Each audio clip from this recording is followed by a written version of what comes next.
With that, I'm delighted to introduce our speaker today.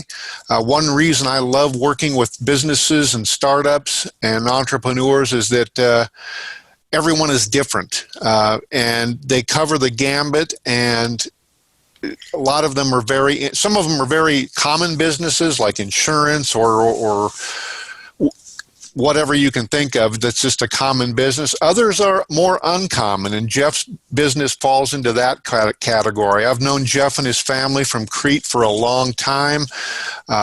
He's got a very interesting business, Grow with the Flow Aquaponics, and he's got a lot of energy and passion for his business. And with that, I'm going to turn it over to Jeff. Jeff, thank you for being here today. Well, thank you for having me. Can you hear me all right?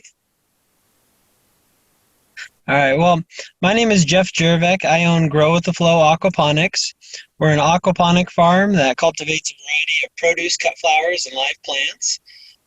We will wholesale and retail those products Okay, Jeff, I'm going to interrupt quick. Your audio faded out a little bit there. Okay. Try it again. Now you're loud and clear.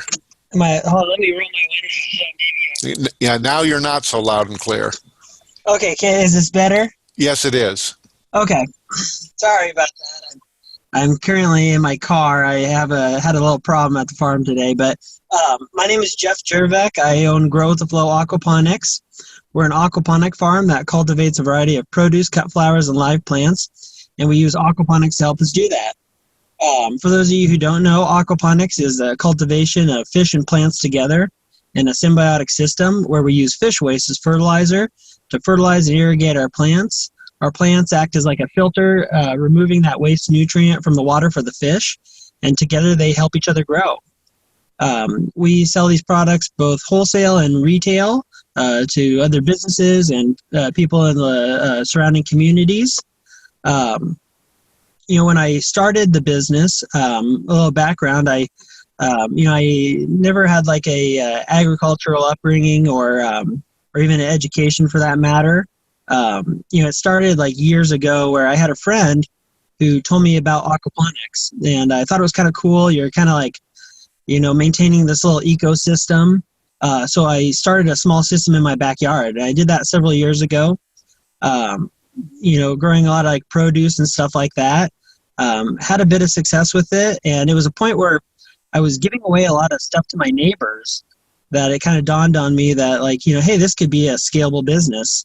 So about 7 years ago, purchased a 11-acre farm and started Grow with the Flow. Since then, we've kind of evolved in a lot of different ways, expanded to like multiple greenhouses. But in the recent years here, we kind of found a little bit of a niche in cut flowers. We do, full floral services. So not only do we grow the flowers, but we also arrange them for like gift arrangements. We do weddings and events and special orders. And by doing that, we were able to really increase our business offerings and add a lot of value onto the products that we were producing. When it comes like agriculture and stuff, there's kind of like two different paths a little bit, where you could do like commodity type products, things you're growing where you're growing a volume of that product and it's sold as like a commodity. Corn and soybeans is a great example. And then, there's this value added aspect of agriculture where you're producing products that are not so much commodity products, but more direct to consumer, things like produce, live plants, or cut flowers. And the unique opportunity in that is that you could add a lot of value onto those products. And what I mean by that is, we could grow up, like flowers, for example, and they have a price to them. So if I sold them to another business, they're worth so much. But I have the opportunity to add a lot of value onto them. And we do that by putting them in arrangements where now they're selling for more than just the raw volume of the product. And I think for small farms, doing value added type products gives you a lot of opportunity to grow your business outside of just simply producing more volume. Like I said, when we started, the idea was, with aquaponics, we could produce a lot of different types of products. And I kind of realized that, no matter who you are, in one way or another, everyone has kind of a connection to agriculture, whether it's the food that you eat, the plants you love to grow, or the flowers that fill your home. Everybody has something in it. So we started by producing a variety of different produce, cut flowers, and live plants. And we would take them, and I started off actually at just the Haymarket farmers market, selling direct to customers. And I think the real value in starting there was, I got a firsthand experience at selling to specific people, and then kind of finding out, what do people like and what do people want. It's if anybody's ever been in any kind of retail sales where you're having to sell to an individual, I think the most important thing you learn is how to take a no, right? Because there are a lot of people who say, no, not for me, or oh maybe, but and sometimes that can be discouraging. You think a great product, and it's people are telling you no, I don't want to buy that. And I think the key is you have to not take it personal, but listen to why are they saying no? Why don't they want it? Is it priced too high? Are they just not the right customer? Is it the wrong time for them to actually want to purchase that? And make adjustments accordingly. And so when we first started out at farmers markets, I'd have these products, and someone would say, no, not today, or whatever. And I asked them, is there a better time, or what's the problem? And sometimes people's criticisms can be, they can feel kind of placed a little, but they're all valid, because if you're not listening to your customer, you don't get that insight into, okay, how can I take that no to a maybe, and the maybe into a yes? And so, I think starting out, at that ground level really gave us good direction.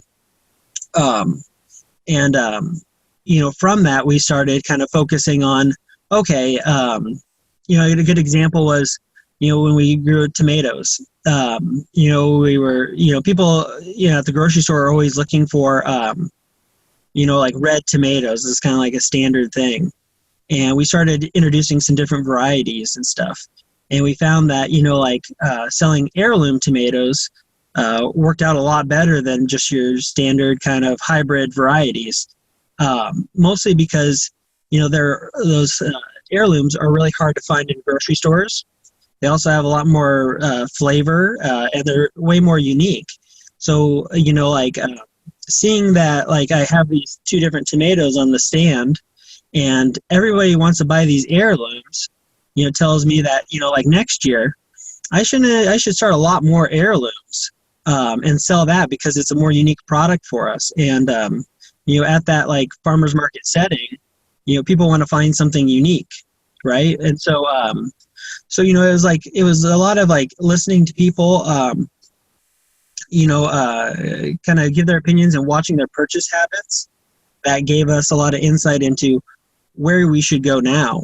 And I think with a startup business, when you're first starting up, it's kind of throwing spaghetti on a wall. You want to see what sticks, and having a variety of different things that you could offer. It's good to throw that up on, and offer it to people, and then see what sticks, see what sells best. And it kind of tells you okay, I may love this one product, but everybody buys this other thing. So maybe that's what we should start to focus more on. And, because I think the hardest thing too, when you're starting a business or whatnot, is kind of figuring out what do people want? You kind of have an idea in the back of your head of okay, this is what I think people want, but you never really know until you start to reach out to customers and stuff like that. And so that's kind of where a little bit of how we got flowers as much as we have. We were also selling like flowers at our stand, and I would get people who would come up and they would say, "Hey, could you do like a wedding bouquet for a wedding coming up?" And at first it was kind of like, well, yeah, I guess, we could do a bigger version of this. I really didn't know anything about the floral design business. But we started kind of tiptoeing into that. And then I'd get people who'd say like, oh, can you do like boutonnieres and corsages? And how about this? And it just started to kind of steamroll a little bit. And so, I ended up finding a girl. She's in college and she interned for us. And she had a lot of floral design classes that she took. And, she kind of helped us to figure out, okay, how do we do this? And how do you make a corsage and all these things? And we started expanding our offering. That allowed us to start to do not just more weddings, but do bigger ones and do more unique things. And that all has steamrolled so much that we do a ton of weddings now. From now until mid-November, so I have them every weekend. Last week we actually just had 5 weddings on one weekend. Three of them were rescheduled. I don't typically do that, but it's like one of those things where like I would have never started out thinking like that's where we should go. It was because that was the feedback I was getting from customers and the opportunities that were starting to arise from that. And so I think like it's really beneficial to start wide and then focus narrow, especially when you're starting something that's kind of different. Another thing is kind of Steve mentioned, it's kind of a unique business. There's not a lot of aquaponic farms around. And so part of our struggle at the beginning was also trying to get people to understand what it is we did and why it was different. And that took like a pretty good marketing push. And so, putting things out online, doing like speaking events, doing like tours and stuff like that. And then being like at the farmer's market where, I'd get someone who comes up to the stand and maybe they're not going to buy something, but it was like this good opportunity to kind of introduce them to a new thing. And, and then also kind of work on the way that I introduce it and my kind of elevator pitch. I think like a big like aha moment in that whole thing was, we started printing off flyers that had kind of like an infographic on it that I'd hand out to people and kind of tell them about Grow the Flow and aquaponics and stuff. And it was one time we were at the farmer's market where I was doing something and I could kind of hear these 2 girls, at our stand talking. And one girl says, well, aquaponics, and her friend goes, oh yeah, that's raising like fish and plants together. And she explained it to her friend. And that was kind of a moment where I was like, you know what, hey, it's working, right? I think like, when you're trying to like introduce your business to someone else, if you can explain it or pitch it to them in a way where they could regurgitate it back to somebody else, that's effective. That's how you know something's effective. If you can get your message to a customer and that customer can relay that to another person, that didn't cost you anything to reach that second person, and so I think like having like, like a kind of elevator pitch or your sales pitch or whatever, simplified in a way where people can explain it to someone else, it becomes more effective down the line. The fun thing for us, because it's kind of unique, is it's a fun thing to be able to tell somebody. Like everybody likes like the opportunity to be able to tell someone else something new. And that was like something that was inherently, in what we were doing, where it's kind of fun for someone to, they know something about aquaponics and their friend knows nothing, and fun to relay that. And so, I think like that's like, definitely starting out, that's like one of the hardest things to do is get people to know what you do. And if you can focus that message in a way that they could tell somebody else, it just makes the whole process faster. And so, so in the last 7 years, we've really grown a lot. expanded in different ways. Kind of a cool thing we did last year was we were actually part of the InMotion accelerator program. We had gotten accepted into it in the fall in their like food and ag cohort. And I tell you, that was another kind of big step in kind of taking the business from being kind of a startup into an established type business. Joining this, this whole process, you're with a group of people, other entrepreneurs, and you're all kind of working on how you can make your business, take it to the next level. Things that I found that were like super beneficial was one, being around other entrepreneurs who, had different businesses, but we all had really similar struggles and challenges. And, and listening to people and kind of following how their business was growing in the direction they were taking it gave a lot of insight into how I do my own business or whatever. And that was like, I think really valuable. It's kind of like, participating in the Perk Coffee Talk here. There's all these other entrepreneurs around here who, even if you're doing something different, you'd be surprised on how much similarity there really is between you and these other businesses. And I think sharing your story, more importantly, listening to other people's stories are going to give you a lot of the insight into how you can make your business. Sometimes, it's like, oh, you want to do something so original and of your own and do it your own way. But the truth is that, if someone's accomplished that goal, sometimes the best thing to do is do what they did. You don't need to reinvent the wheel every time. And so, being a part of that was really fun because, I picked up a lot of things from other people and what they've done, how they got through their business, and applied it to my own. So I think being involved in any kind of entrepreneurial social group or whatever, there's a lot to be taken away from that, and especially when you're starting, that could be so invaluable or so valuable that way. The other cool thing with InMotion thing is we were able to kind of pitch our business to other investors. We had actually gotten some interest from a couple different investors. But then, unfortunately, COVID happened, and everything kind of slowed down a little bit, and we're still in talks with a couple different investors. With COVID happening, a lot of uncertainty across all businesses, and that's just kind of the boat everybody. And so it kind of segues me into how COVID kind of affected us this year. I think unless you're selling hand sanitizer and masks, it probably affected you in a negative way, one way or another. And for us, it was really at the beginning of the year. I had all these weddings booked. I have them almost every weekend.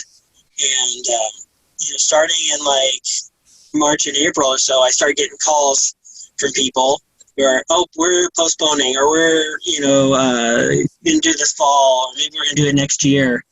And it got to a point where I was kind of afraid to answer my phone. I just didn't want to hear that anymore. Early on there, it was a little bit I wasn't sure how the year was going to go. And God, if we could have done the same we did last year, I would have considered that a win. I like a lot of other businesses, put off purchases that I was going to make, hires I was going to make, because it's kind of you just. But I think even though there was a lot of uncertainty, that doesn't mean that you give up and you stop. Life still has to go on. Your business still has to survive, and so you have to find ways that you could make the most out of sometimes a kind of shitty situation. One thing that we had done, actually, we had started it the previous winter, or in the end of fall or whatever, is we started an online website store. So, we had this store that was up and running. It wasn't getting a ton of traffic or anything, but it was one of those things where at the time before COVID, we were like, well, we should have it. Why not? And then this all happened, and farmers markets were getting postponed. My weddings were getting postponed, and we were like, you know what? We got to do something. And so we started really pushing this website store a lot harder. And, it came around like Mother's Day. And all of a sudden now, I just get order after order after order for floral arrangements. And it got to a point where we actually shut down the site for a moment, just to make sure that we could keep track and handle the volume of orders. And we ended up doing like 80-something deliveries for Mother's Day. And what I kind of realized is that, because of the circumstance, consumer purchasing changed dramatically. People, weren't going to go to a store. They were going to shop online. And B, they all wanted something delivered. I had offered free pickup, free. Nobody chose that option, right? Everybody wanted it delivered to them. And it's it kind of reminded me like Amazon. Part of why Amazon is because people like that idea of I could find it, click it, buy it, and then it's going to end up on my doorstep. I didn't have to go anywhere.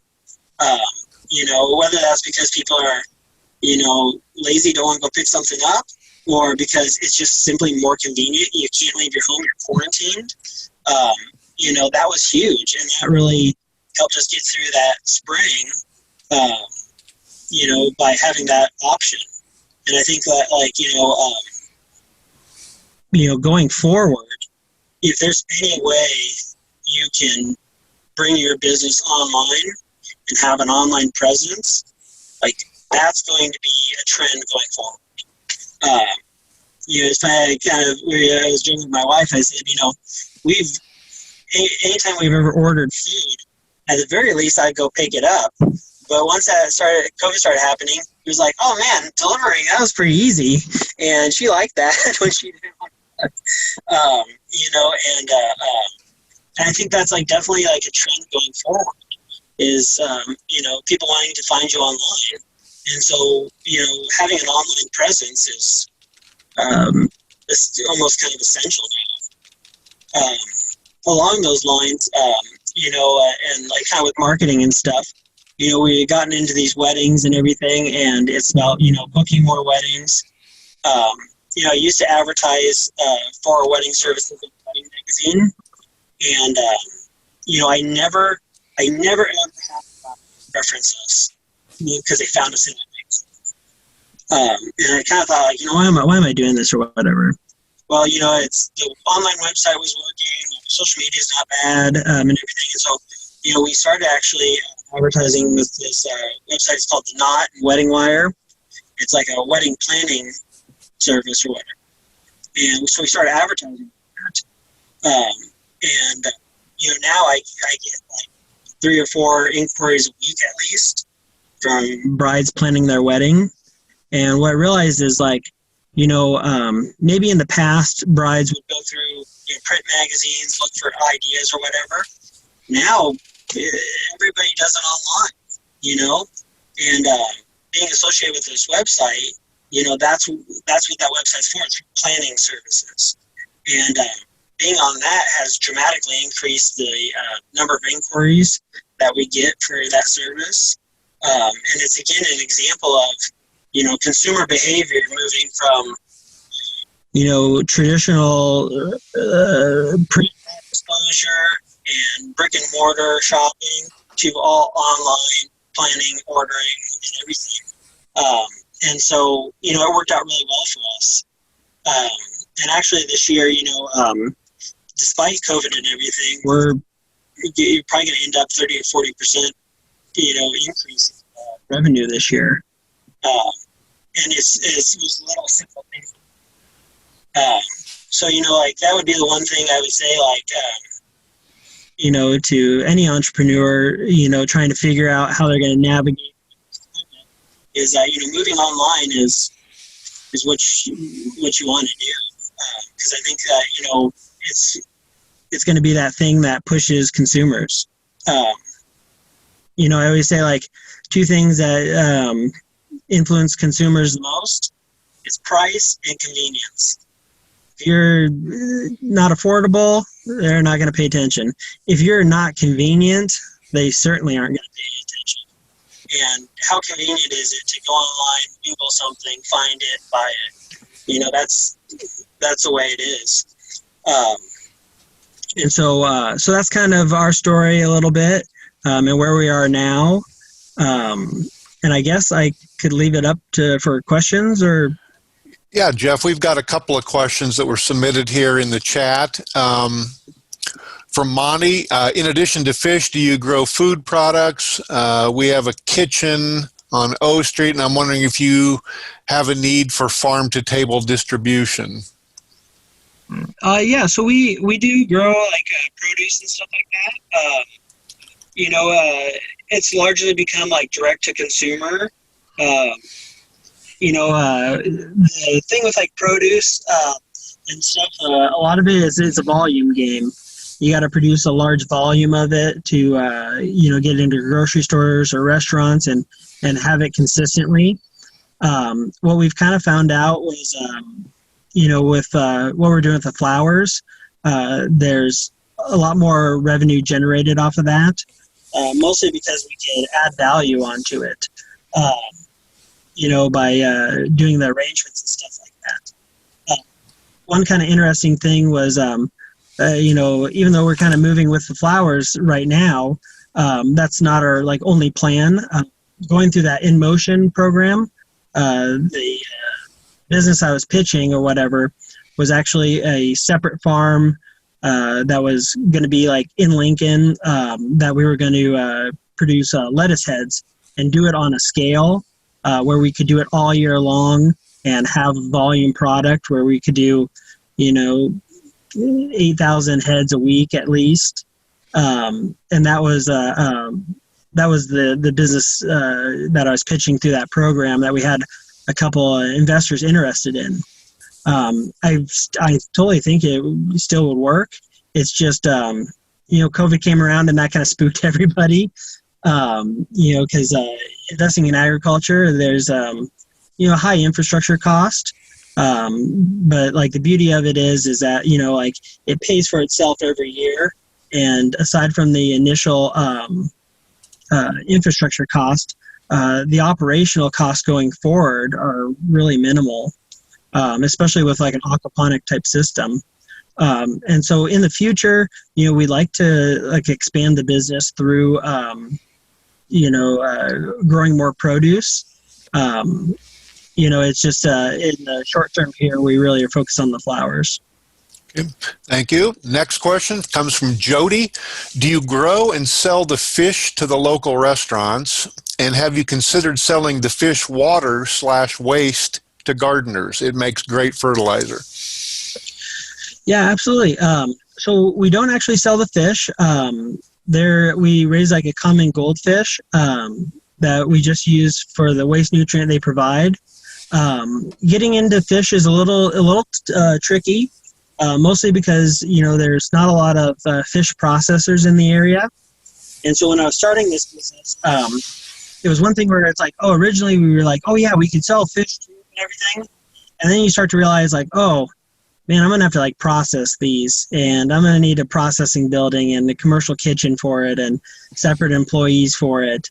And that got to be a little bit where I was okay, well let's maybe put that on the back burner for right now. The other tough thing is where you're selling the fish. You selling it to restaurants. The vast majority of restaurants in the area are going to want a processed product. They want it filleted, clean, and ready to go. It was kind of interesting. Years ago, I visited an aquaponic farm in Hawaii, and it was kind of cool because they were doing lettuce heads to McDonald's and fish they were selling in the area and in Southeast Asia. And the interesting thing about where they were that gave them the leverage was, one, it's really expensive for McDonald's to ship lettuce to Hawaii, so growing it local made a lot of sense. the other thing with their Southeast Asia market, because of the culture there and the cuisine and everything, their customers there, they wanted to buy the whole thing. They didn't want a processed product. So basically they just, caught the fish out of the tanks, put them on ice, and shipped them to Southeast Asia. And it was like, wow, takes a huge part out of their process there, and much quicker turnaround without, having a lot of opportunities for things to go wrong. Because, if we had our own processing facility here, if something went wrong with that, well, all of a sudden that totally disrupts my process and my chain there. And so that's why we kind of didn't get into the fish for food right away. As far as like the nutrient that we're generating in our systems, we had thought about like selling that as like a gardening product. But the truth is that we use so much of it up to produce the products here that it's more worth it for us in terms of like market size and everything to use that nutrient to grow our own products to then sell, rather than just sell that fertilizer on the market. Okay, thank you, Jeff. The last question comes from Lance. Did you research hydroponic farming when you found out about aquaponics? Yeah, so like I kind of already knew a bit about hydroponics.